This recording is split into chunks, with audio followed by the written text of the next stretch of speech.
Je ne sais pas si vous avez remarqué, mais il y a une question qui revient souvent chez les personnes sur le point de remplacer leur laptop vieillissant par un nouveau produit Apple. Vaut-il mieux acheter un Mac ou un iPad ? Apple, de son côté, ne donne pas de réponse claire sur son site. Lorsqu'on se rend sur la page consacrée à l'iPad Pro, par exemple, la marque met en avant de nombreuses fonctions qui sont traditionnellement réservées au Mac. Et l'entreprise le dit elle-même, l'iPad peut faire ça. Et ça, et aussi ça. Une répétition amusante, ludique et qui insiste finalement sur la polyvalence de ce produit. L'iPad est une tablette, c'est vrai, mais l'iPad est aussi un petit peu plus que ça. Ce qui nous amène précisément à cette vidéo, car le meilleur moyen de répondre à une question reste d'en faire l'expérience. Pendant une grosse semaine, j'ai donc troqué mon MacBook Pro M1 Max contre un iPad Pro M1. Et en vrai, ça s'est plutôt bien passé. Avant de poursuivre, il me paraît important de commencer par vous en dire plus sur le matériel que j'utilise, mais aussi sur la manière dont je l'utilise. Je travaille principalement sur un MacBook Pro de 14 pouces animé par une puce M1 Max, et ce même s'il m'arrive parfois de lui faire quelques infidélités. Comme récemment avec mon passage temporaire sur le Galaxy Book 4 Ultra de Samsung. Mais je n'utilise pas mon MacBook Pro tel quel. 14 pouces, c'est pratique en déplacement, moins dans un cadre plus sédentaire. Mon Mac est donc connecté à un écran BenQ, un écran offrant une diagonale de 34 pouces et pouvant monter à une définition en 4K.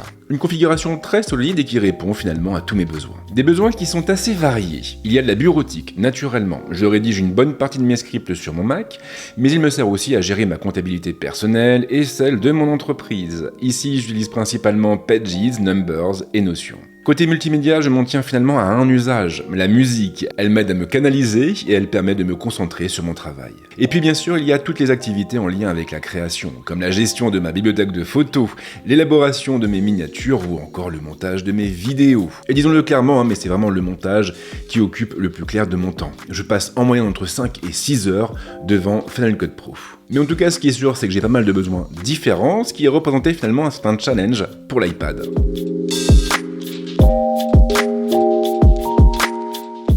L'iPad excelle dans la création artistique ou même dans la prise de notes manuscrites. Il y excelle car il peut compter sur des applications intelligentes et bien pensées.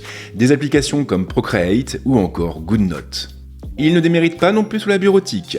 Toutes les têtes d'affiche répondent présentes. Pages, Numbers et Keynote peuvent être gracieusement téléchargés dans l'App Store, de même pour Google Docs ou encore la sacro-sainte suite Microsoft Office, avec cependant des achats intégrés pour cette dernière. Le problème ne vient donc pas des applications, le problème vient surtout du format. L'iPad est une tablette tactile et il est donc dépourvu de contrôle physique. Si vous voulez pouvoir travailler et produire avec, vous aurez besoin d'une souris et d'un clavier. En situation nomade, il suffira de se tourner vers l'un des claviers disponibles chez Apple, comme le Magic Keyboard par exemple. Mais de mon côté, j'ai opté pour une autre solution en ne changeant rien. Je n'ai rien changé parce que j'utilise avec mon Mac un clavier Logitech MX Mechanical Mini et une MX Master 3S. Un clavier et une souris qui sont proprement géniaux, qui sont hyper agréables à utiliser et qui sont en plus capables de se connecter à 3 appareils différents. Mais il a fallu aussi composer avec une autre limitation, la diagonale. Mon iPad Pro a le plus grand écran disponible chez Apple, du moins au rayon des tablettes. Il flirte donc avec les 13 pouces. Et comme souvent, en matière de taille, tout est une question de point de vue. 13 pouces, c'est peut-être grand pour une tablette, mais c'est aussi petit pour un ordinateur. Mais voilà, l'iPad Pro, tout comme l'iPad Air, ont pour particularité de pouvoir se connecter directement à un écran externe. Un écran pouvant en plus afficher une définition maximale en 6K. J'ai donc eu qu'à brancher le câble Thunderbolt de mon moniteur sur mon iPad Pro pour récupérer son affichage. Mais voilà, par défaut, iPadOS va se contenter de répliquer l'écran de l'iPad sur le moniteur externe, ce qui va évidemment poser problème au niveau des formats, puisque l'iPad est au format 4/3 et le moniteur externe que j'utilise est au format 16/9. Ce qui veut également dire que quand vous mettez du 4/3 sur du 16/9, eh bien vous avez 2 bandes noires de chaque côté. Mais une fois encore, ce n'est pas un problème insoluble. Cela ne l'est pas car Apple a anticipé les choses. Si vous vous rendez dans les réglages de l'iPad et plus précisément dans le menu luminosité et affichage, vous avez la possibilité de changer la disposition des écrans, mais aussi et surtout de désactiver la recopie vidéo.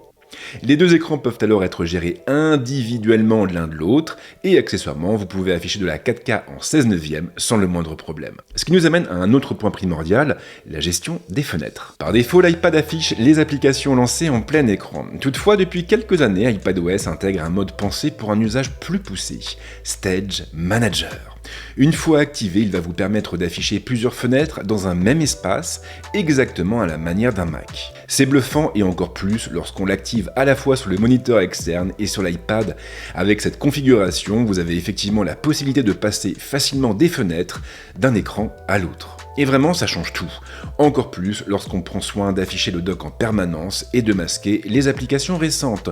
Deux options qui permettent à l'iPad de se rapprocher encore un peu plus d'un Mac. Alors, Stage Manager est vraiment redoutable dans un cadre sédentaire, mais il subsiste encore quelques points de friction. Le premier touche au centre de contrôle. Si vous cliquez dessus depuis le moniteur externe, il s'affichera sur l'écran de l'iPad. C'est très agaçant, surtout lorsqu'on cherche à accéder rapidement à certaines fonctions bien spécifiques, comme le lecteur musical, par exemple. Le second point concerne l'iPad lui-même. Son écran restera allumé si vous le connectez à un moniteur externe et vous ne pourrez pas faire autrement. Mais le troisième point est sans doute le plus pénible. Certaines applications ne peuvent pas s'ouvrir dans plusieurs fenêtres. Vous pouvez créer plusieurs instances de fichiers, de pages ou même de numbers, par exemple, mais pas de notion. Mais ce n'est pas vraiment une limitation qui est voulue par Apple, et là, en l'occurrence, la faute incombe plutôt aux développeurs et aux éditeurs. Mais rassurez-vous quand même, car même s'il y a encore des points de friction, il y a aussi du mieux sur certains points.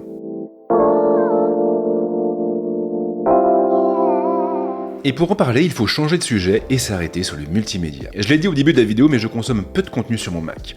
Je l'utilise principalement pour travailler, pour créer et pour produire. Toutefois, il m'arrive aussi de traîner sur YouTube entre deux projets ou même d'écouter de la musique. Bon, en réalité, comme je l'ai dit, j'écoute beaucoup de musique, j'en ai un besoin viscéral, ça m'aide à me concentrer et à ne pas trop divaguer. Et justement, quand j'avais tenté l'année dernière de remplacer mon Mac par mon iPad Pro, j'avais été confronté à un problème assez embêtant, un problème touchant au son. En effet, à l'époque, iPadOS souffrait d'une limitation totalement incompréhensible. Il était impossible de basculer l'audio de l'iPad vers AirPlay lorsque la tablette était connectée à un moniteur externe. Apple ne laissait pas le choix et il fallait donc se contenter des enceintes intégrées à l'écran. Eh bien, ce n'est plus le cas désormais. Du moins pas pour les applications compatibles avec ce standard. Apple Music ne pose aucun problème, pas plus que Plex ou Apple TV+. Il est donc possible d'écrire un script sur le moniteur relié à l'iPad Pro tout en diffusant sa musique sur son HomePod par le biais d'Apple Music. Apple Music que l'on pourra afficher sur l'écran de la tablette pour garder un œil sur la chanson jouée. Et lorsque vous aurez besoin d'une pause, vous pourrez vous mater un épisode de Sévrance en profitant de votre bel écran 4K et vous en prendre plein les oreilles en basculant le son sur vos HomePod. Alors ça va peut-être vous sembler idiot, mais ça m'a vraiment fait plaisir quand j'ai réalisé que ce problème avait été corrigé. Mais bon, pour l'instant, on s'en est tenu plutôt à des usages basiques. La bureautique, naviguer sur Internet, le multimédia, ce sont des tâches qui ne posent aucun problème à un iPad. Et justement, qu'en est-il lorsqu'on pousse la tablette dans ses derniers retranchements ? Côté photo, pas de gros problème. Photomator tourne plutôt bien et on peut facilement retravailler ses clichés sur l'iPad, du moins à condition de ne pas se montrer trop gourmand. La puce M1 a beau être puissante, elle montre parfois ses limites avec le développement de gros fichiers RAW, du moins lorsque Stage Manager est actif et que l'iPad est connecté à un moniteur en 4K. En natif, sur la tablette, tout est beaucoup plus fluide. Pixelmator en revanche ne pose aucun problème, même avec des images en très haute définition. Et ici, finalement, le plus difficile a été de s'habituer à l'interface de l'application. Contrairement à Photomator, Pixelmator Pro impose en effet une rupture entre la version Mac et la version iPad. Un choix assez peu compréhensible compte tenu des possibilités offertes aujourd'hui par iPadOS. Et certains éditeurs l'ont d'ailleurs bien compris, en adaptant des applications pensées pour nos ordinateurs à la tablette d'Apple. Ce qui nous amène précisément au montage vidéo. Ici, ce ne sont pas les applications qui manquent. LumaFusion a trôné pendant longtemps en tête de liste, mais ce n'est pas l'outil que j'ai retenu. Et je ne l'ai pas retenu pour une raison finalement assez bête, LumaFusion ne permet pas aujourd'hui d'appliquer deux LUT à un même plan. Ce qui pose évidemment problème quand on a un workflow un peu spécifique, ce qui est précisément mon cas. J'ai effectivement pris l'habitude d'utiliser deux LUT. Un premier LUT de conversion vers le Rec 709 et un second LUT de mon cru qui me permet de donner une identité à mes images. Et puis derrière, au niveau de l'étalonnage, il y avait finalement trop peu d'options à mon goût. Alors bien sûr, Final Cut Pro aurait été le choix le plus logique puisque je l'utilise désormais sur Mac. J'ai donc testé et là encore, j'ai été très déçu. J'ai été déçu pour plein de raisons, mais principalement deux. La première est évidente, on ne peut pas importer ses propres LUT sur la version iPad de Final Cut Pro. ni même ses presets. Je trouve ça complètement incongru, surtout qu'aujourd'hui, vous avez plein d'applications qui arrivent à synchroniser leurs paramètres, leurs réglages entre différents appareils. Tout ça grâce à iCloud. Et puis derrière, il faut bien le reconnaître, hein, le modèle économique n'aide pas. J'ai acheté Final Cut Pro sur Mac il y a de ça quelques années. À l'époque, je l'avais payé 300 €. Et si je veux aujourd'hui l'utiliser sur mon iPad Pro, eh bien, je dois prendre un abonnement facturé chaque mois. Et ça, franchement, c'est abusé. Donc au final, mon choix s'est porté sur DaVinci Resolve. Et là, on peut dire que j'ai eu un énorme coup de cœur. J'ai eu un énorme coup de cœur parce que cette application est tout bonnement exceptionnelle. Blackmagic n'a pas été aussi loin que sur Mac ou Windows, c'est vrai, mais les onglets consacrés au montage et à l'étalonnage répondent présents. Et tout ça avec la plupart de leurs options, comme le fameux système de nœuds qui est vraiment hyper pratique une fois qu'on a compris comment il fonctionne.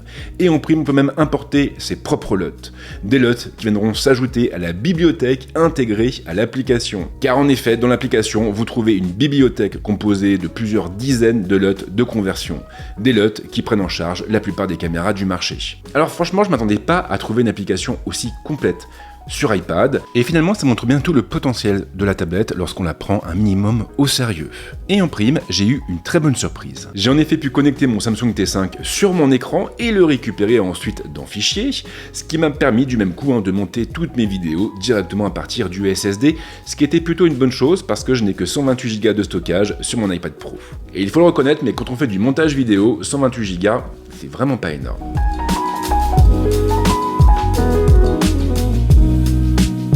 À la question l'iPad peut-il remplacer le Mac, ma réponse sera claire et sans détour, oui, il le peut. Il le peut parce qu'iPadOS a su évoluer dans le bon sens et parce que ses développeurs ont su corriger ce qui n'allait pas dans les versions précédentes. Ils subissent bien sûr encore quelques inconvénients, quelques défauts, mais je suis plutôt confiant et je pense que la plupart d'entre eux trouveront une solution dans la prochaine version d'iPadOS. Mais il le peut aussi et surtout parce que les développeurs et les éditeurs ont répondu présent. Peu importe l'appareil, sans les bonnes applications, sans les bons outils, il n'est rien. Et là, justement, les éditeurs commencent enfin à prendre l'iPad au sérieux. Et on en a la preuve avec Blackmagic et avec DaVinci Resolve. Ce qui laisse plutôt augurer de bonnes choses pour les années à venir. Mais devez-vous réellement succomber à l'iPad et le préférer à un Mac ? Eh bien là, tout va dépendre de vos usages.